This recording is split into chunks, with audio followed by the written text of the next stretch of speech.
हम चूंकि अब बजट पेश हो चुका है और सरकार के बड़े चेहरे लगातार बजट को लेकर बात कर रहे हैं। रवि किशन बजट को कैसा बता रहे हैं, मनोहर केसरी ने बात की है, सुनिए। बातचीत करने के लिए बीजेपी सांसद रवि किशन है। रवि जी, आज बजट पेश किया गया है, बजट को लेकर के क्या कहेंगे? ऐतिहासिक बजट, गरीब के लिए, किसानों के लिए, खेती और मजदूर के लिए, खेती और किसान के लिए, युवाओं के लिए, सबके लिए, डायमंड बाजार के लिए, बिहार को एकदम खजाना खोला, आंध्र प्रदेश के लिए खजाना खोला, Sikkim, north east, west Bengal, कोई क्षेत्र छोड़ा नहीं। बच्चों को पढ़ाई के लिए एक सबसे अच्छा है कि लोन की सुविधाएं होंगी। अब युवाओं में बहुत खुशी आएगी। 3 से 7 लाख रुपए में मात्र 5% इनकम टैक्स रहेगा। ये बहुत ही $5 ट्रिलियन की इकोनॉमी में, वन लाइन में हम कहें, आज यशस्वी प्रधानमंत्री मोदी जी ने, निर्मला सीतारमन जी ने कदम रखे। विपक्षी कह रहे हैं कि सरकार बचाने की बजट है। नहीं, ये अब कुछ और होता तो बुद्धियाँ बंद रही, सबका बुद्धि नहीं, सब लोग वहाँ बाल खजुआ रहा था, पूरा एकदम जैसे कि सांप सूंघ गया सब। चलिए, धन्यवाद। मनोहर केसरी, इंडिया न्यूज़, दिल्ली। कह रहे हैं कि ऑपोजिशन पार्टी के नेताओं की बुद्धि बंद हो गई है, लगता है, जो उन्हें बजट अच्छा नहीं लग रहा। अच्छा, जो बड़ी बातें हैं वो युवाओं को लेकर भी हैं, क्योंकि लगातार ये बात हो रही थी कि युवाओं को लेकर क्या होगा। हालांकि महिलाओं और जो फीमेल्स हैं उनका ख्याल रखा गया है, महिलाओं और बच्चियों का, लड़कियों का ख्याल रखा गया है इस बजट में, लेकिन युवाओं के लिए क्या है ये अरविंद मोहन सर से डिफाइन हम करवाएंगे, वो डिटेल में बताएंगे। लेकिन उससे पहले कुछ बड़ी बातें हैं। पहली बार नौकरी पाने वालों को 2 साल तक अतिरिक्त पीएफ देगी सरकार, ये आज के बजट में जिक्र किया गया। अनसिक्योर्ड एजुकेशन लोन 10 लाख तक, देशी संस्थानों में जो पढ़ने के लिए है वो 10 लाख तक का लोन मिलेगा। युवाओं को स्किल ट्रेनिंग दी जाएगी, ऐसे 30 लाख युवा होंगे जिन्हें ट्रेनिंग मिलेगी। इसके लिए बजट में 2 लाख करोड़ के पैकेज का ऐलान है। केंद्र सरकार 4 करोड़ 10 लाख युवाओं को रोजगार के लिए 5 योजनाएं लाने वाली है और आने वाले 5 साल में 2 लाख करोड़ रुपए इसको लेकर सरकार खर्च भी करने वाली है। अगले 5 साल में 1 करोड़ युवाओं को सरकार इंटर्नशिप देगी। 1 साल के इंटर्नशिप में हर महीने 5,000 रुपए की आर्थिक मदद मिलेगी। अरविंद मोहन सर, सुनने में तो सब कुछ बहुत अच्छा लग रहा है।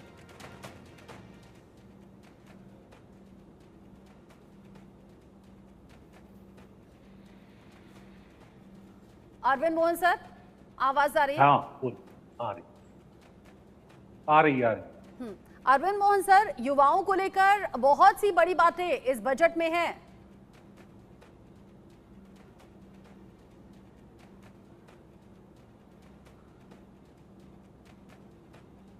अरविंद मोहन सर, हाँ, आवाज आ रही है, कभी जा रही है। हाँ, अरविंद मोहन सर, आप युवाओं का जिक्र कर रहे थे, युवाओं के लिए इस बजट में क्या दिख रहा है खास? नहीं, ये स्कीम अपने आप में काफी अच्छी है कि उनको बड़ी कंपनियां अपने साथ रखें, कुछ समय उनका प्रशिक्षण करें और उस दौरान उनको थोड़ा अमाउंट भी दें और फिर जो अच्छा लगे उसको रख लें। हाँ। मेरे ख्याल से ये जो 15 मिनट का इंटरव्यू वाला सिस्टम है, किसी को सामने देखा और सीवी देख के उसको जॉब दिया नहीं किया, उसकी तुलना में अगर वो साथ काम करे इतने लंबे समय तक, तो एक दूसरे से अच्छा भरोसा बनेगा, अच्छी ट्रेनिंग, और वो दोनों के लिए फायदा होगा और वो इकोनॉमी के लिए भी फायदा है।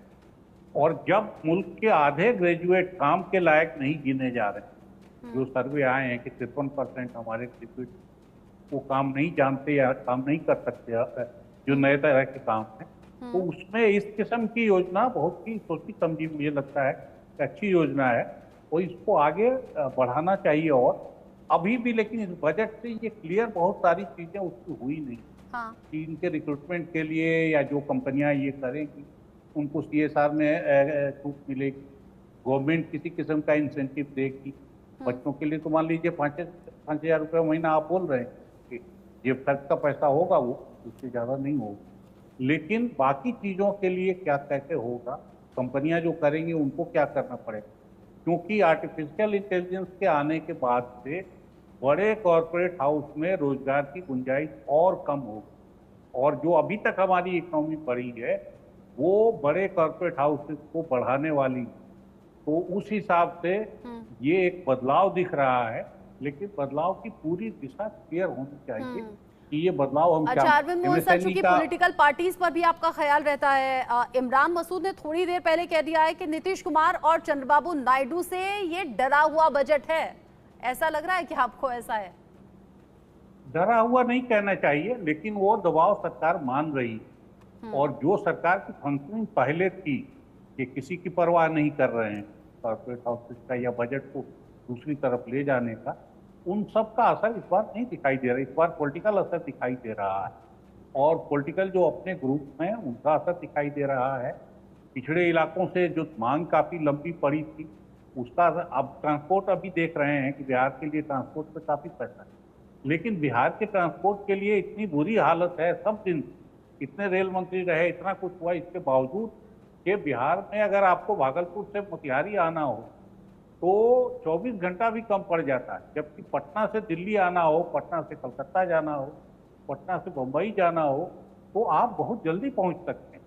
टाटा से जो स्टील का प्लांट है वहां से बॉम्बे और कलकत्ता के लिए लाइन 10 से खुली, लेकिन टाटा से अगर आपको छपरा आना हो तो 24 घंटे से ज़्यादा वक्त लगता है। तो ट्रांसपोर्ट बिहार को ध्यान में रख के नहीं बना था, अभी जो भी चल रहा था वो काफ़ी कुछ इंपीरियल स्ट्रक्चर है और कंपनियों को सूट करता था, आम लोगों को नहीं। गंगा पे पुल बनना, अभी बक्सर के पुल का अभी जो छपरा से बक्सर जाना हो लोग नाव से जाना पसंद करते हैं, क्योंकि इस पार से उस पार जाना जितना घूम के आने का अब तक रास्ता है सड़क और रेल का, वो इतना लंबा है कि उसमें कोई भरोसा नहीं। तो बक्सर से जैसे ही पुल बनेगा वो एकदम नई दुनिया खुल जाएगी। हाँ। तो उस तरह की योजनाएं आई हैं तो मेरे ख्याल से वो बिहार के डेवलपमेंट में मदद अच्छा, करेंगी। ये बहुत अच्छा ग्राफिक्स हमने बनाया है अरविंद मोहन सर। कमाई पर कितनी बचत, ये कमाई पर कितनी बचत होगी ये अभी वैभव जैन भी समझा रहे थे हमारे दर्शकों को। और अगर पीसीआर ये हम बड़ी वॉल पर या टच वॉल पर अगर दिखा सके तो हम वैभव जैन के साथ में इसे समझना भी चाहेंगे और दर्शकों तक समझाना भी चाहेंगे। राजीव, मुझे लगता है आसान हो जाएगी प्रक्रिया। कमाई पर कितनी बचत, आय कितनी है, पहले कितना था, अब कितना है और कितनी बचत हो जाएगी। वैभव जैन, अगर आप टीवी स्क्रीन देख रहे हैं तो समझा पाएंगे ये, क्योंकि आपने एग्जाम्पल के तौर पर कहा था 6 लाख आय वाले ये होंगे, 15 लाख के ऊपर आय वाले ये होंगे। ये जो टेबल है ये आसान तरीके से समझाएंगे दर्शकों को? आई थिंक बिल्कुल, आपने बहुत अच्छा टेबल बनाया है। 8 लाख रुपए की अगर मेरी सालाना इनकम है तो पहले मैं 30,000 रुपए टैक्स देता था, अब 22,500 दूंगा। रिएक्शन सारे, एक सेकेंड वैभव, रिएक्शन। दौरान ही नीति आयोग में इस तरीके के प्रावधान किए गए थे जिसके बाद किसी भी राज्य को विशेष राज्य का दर्जा मिलना लगभग नामुमकिन के करीब हो गया था। बहरहाल हम लोग की मांग रही थी कि जब तक विशेष राज्य के दर्जे का दर्जा हम लोग को नहीं मिलता, स्पेशल पैकेजेस हम लोग को दिए जाएं। मैं धन्यवाद करूंगा मेरे प्रधानमंत्री आदरणीय नरेंद्र मोदी जी का, मैं धन्यवाद करूंगा हमारी वित्त मंत्री आदरणीय निर्मला सीतारमण जी का कि उन्होंने बिहार को जिस तरीके से स्पेशल पैकेजेस देकर, और मेरे लिए बिहारी होने के नाते खुशी की बात है और मेरी पार्टी लोक जनशक्ति पार्टी रामविलास ने हमेशा बिहार फर्स्ट बिहारी फर्स्ट के विजन के साथ आगे बढ़ने का काम किया है। इस बजट में बिहार फर्स्ट बिहारी फर्स्ट को भी धरातल पर उतारने के प्रावधान दिए गए हैं। जहां एक तरफ इंफ्रास्ट्रक्चर इसमें मजबूती देने का काम किया गया है, वहां पे ब्रिजेस बना के, वहां पे क्या कहते हैं मेडिकल कॉलेजेस की बात हो, वहां पे एयरपोर्ट्स की बात हो, तो जहां एक तरफ बिहार के इंफ्रास्ट्रक्चर को मजबूत किया गया है, वहीं वहां की अर्थव्यवस्था को मजबूत देने के लिए वहां पे अलग अलग राज्यों में गया हो, राजगीर हो, अलग अलग राज्यों में जिस तरीके से टूरिज्म को भी वहां पे बढ़ावा देने के लिए प्रावधान किए गए हैं, जिस तरीके से बाढ़ की एक बहुत बड़ी समस्या जिससे हम लोग हमेशा दशकों से हम लोग परेशान रहे हैं, उसके भी समाधान का जिक्र इस बजट में किया गया है। तो मैं मानता हूं बिहारियों के लिए ये बहुत खुशी की बात है और पूरी बिहार की जनता प्रधानमंत्री जी का धन्यवाद करेगी। बट ओवरऑल भी अगर इस बजट को देखा जाए तो पूरी तरीके से समावेशी बजट है। पिछले 10 सालों में भारत की अर्थव्यवस्था, एक मजबूत अर्थव्यवस्था का लाभ हमारे समाज के हर वर्ग को मिले, युवाओं को मिले, महिलाओं को मिले, किसानों को मिले, मध्य वर्ग के लोगों को मिले, इस बात का ध्यान भी इस बजट में रखा गया है। मैं मानता हूं कि एक बजट, ऐसा बजट जो युवाओं से जुड़ी सबसे बड़ी समस्या बेरोजगारी का भी जिक्र करता है।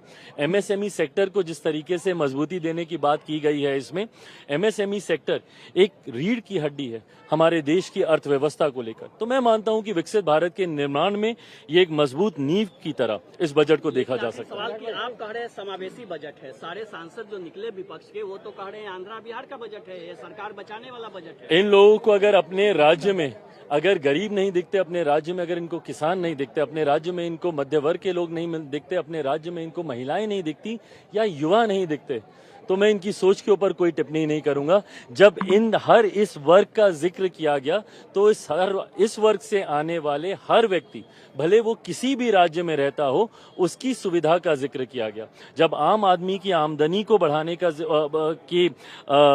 बचाव को, जो वो बचत करता है, उसको बढ़ाने का जिक्र किया, तो ये हर राज्य के व्यक्ति का जिक्र किया गया। पर अगर इसमें उनको उनके राज्य का जिक्र नहीं दिखता तो ये उनकी सोच हो सकती है। चिराग पासवान कह रहे थे, देखिए बिहार फर्स्ट, बिहारी फर्स्ट, और यही इस बजट में नजर भी आ रहा है और इसी का जिक्र अभी हम कर भी रहे थे। सहयोगी पार्टी है जेडीयू और साथ साथ